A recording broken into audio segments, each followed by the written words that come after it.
Earlier, when we spoke about the types of submission coming into the commission, one of those type of commission was discipline, or one of those forms were discipline.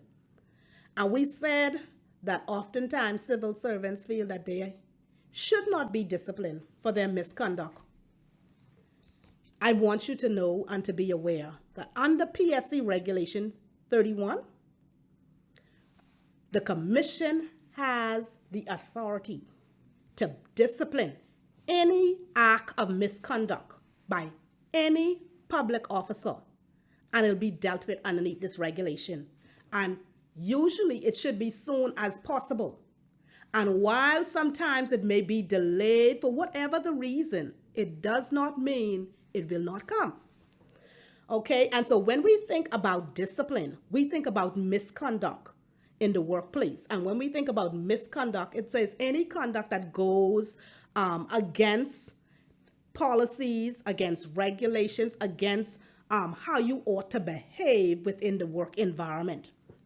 Okay, it talks about unethical conduct, unprofessionalism. We talking about when individuals are AWOL, they leave the workplace, without being with proper approval. Yeah, those kind of misconduct. Or, sometimes, we sneak and you use the government vehicle. Yes, all of those issues are considered misconducts, and you can be disciplined for.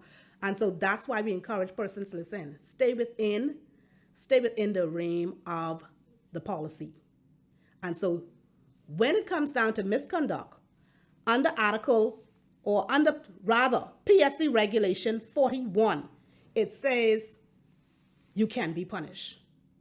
And depending on the nature of the punishment, or the nature of the misconduct rather, you can be A, dismissed, B, you can get reduction in rank. Yes, that happens. You may be a chief clerk and you misconduct, and your ministry recommend that you would be reduced in rank. And so you would go from a chief clerk, come back down to a senior clerk. Yes, and it has happened in many cases. Also, there's reduction in salary. You may misappropriate government funds. And so a recommendation comes for you to be reduced in salary. And so whatever date that is recommended based on the time of the misconduct, yes, your salary can be reduced, whether by one increment or by two. Okay, and so those are forms of discipline, or we can have a deferment of increment.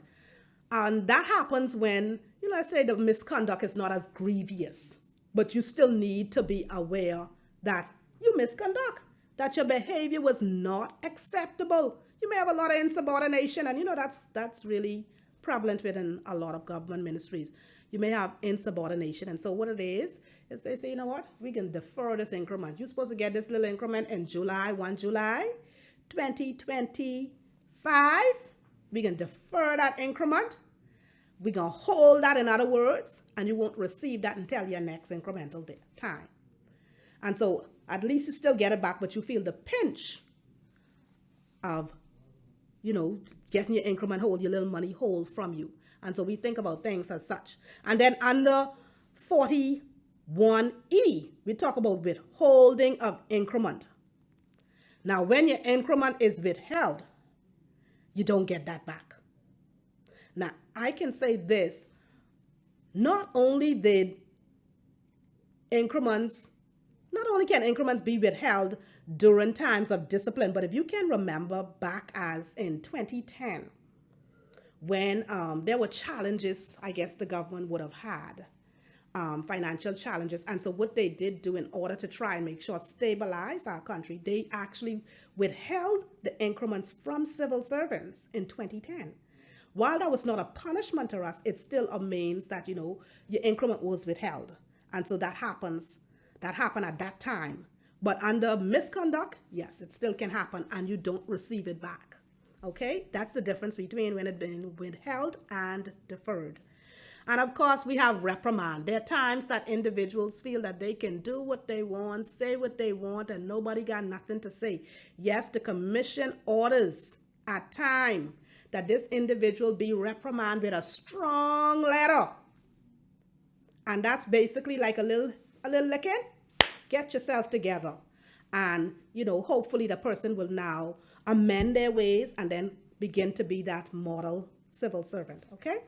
And then we have the forfeiture of increments. And, that can happen in cases of persons being interdicted.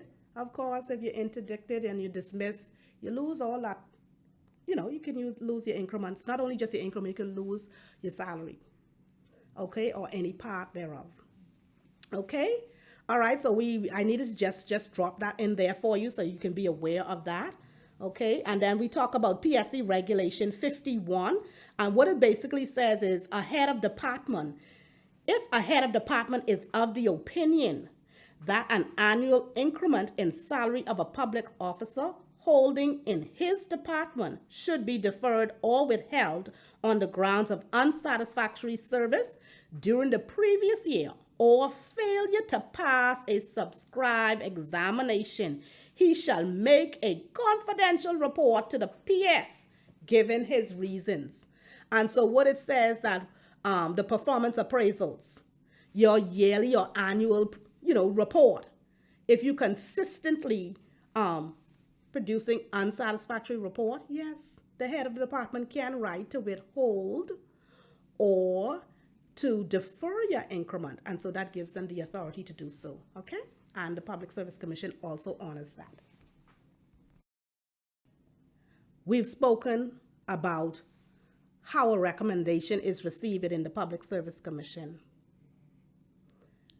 We're now going to talk about the Public Service Board of Appeal, which is a separate board from the Public Service Commission.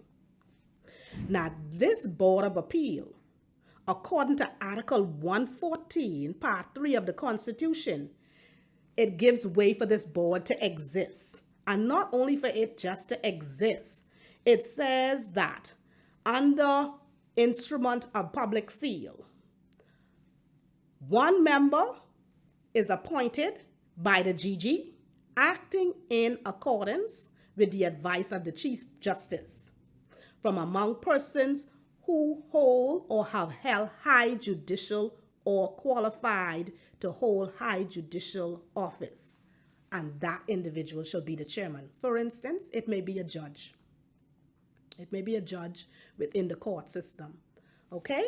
And then we have B. B says that one member appointed by the GG acting in accordance with the advice of the Prime Minister, meaning that there's some consultation that has to take place on who's to serve on this board, because you can't just take and put anyone on the board.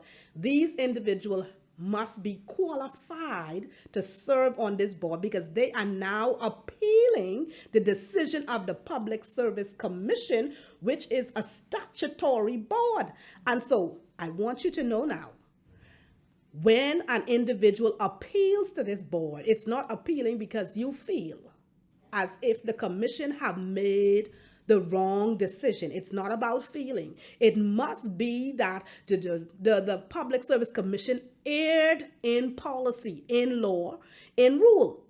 And so it's not how we feel, but it has to be policy driven. You have to be able to show how the commission erred. Perhaps a procedure may have not been followed the way it should.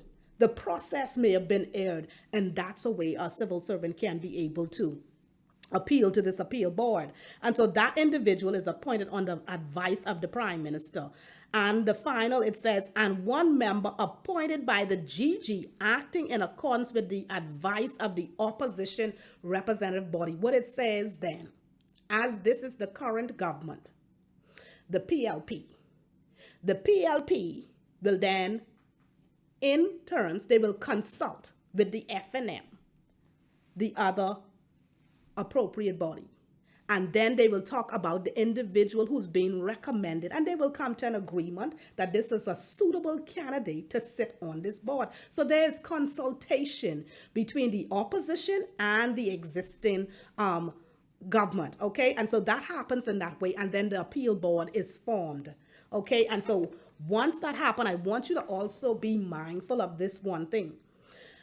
Just like we talk about the flow of recommendations coming into the Public Service Commission, and you see how you had to go through all those channels of communication, it happens the same way for your matter to the appeal board, of course. And so, of course, you would be appealing that show cause letter that you would have been given by perhaps the permanent secretary and letting you know that, okay, you may appeal that for dismissal, and you got dismissal, so you want to appeal that decision.